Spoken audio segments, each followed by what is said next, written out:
I'm Josh, I'm Structural Chiropractic. Today we're talking about neck pain and a few of the key points that I talked about in my health talk last week, which was on neck pain.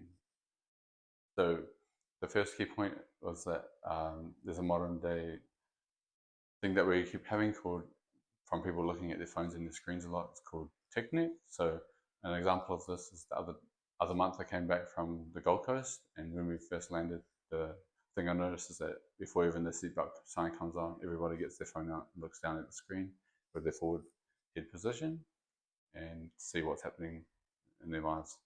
So that's number one thing. One of the first things that we talked about was tech neck and how that's causing stress through the body, and having the neck forward can put added stress on through the body and through the spine and nervous system overall. Because if you think about the weight of the head is about the weight of a bowling ball, so 6 to 8 kilos.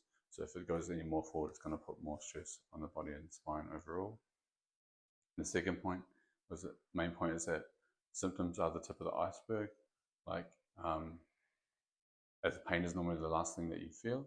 So, and the main indicator of subluxation in the neck, for example, is no pain at all. So how will you know if you're subluxated?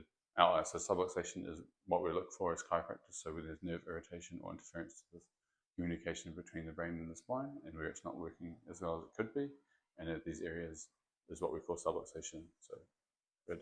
And then for our sensory nervous system, less than 10% of nerves actually feel pain. So that's why we say the main indicator is no symptom at all. And then the third main point is how to address this. So that will be the three-legged stool of getting results. So stop and break the bad habit. So stop looking at the phone and take rest when looking at the desk. So stand up, move around. Then the second option will be recommendation is to stop, is to do some structural core exercises to help move the body and get stronger around the spine and nervous system overall.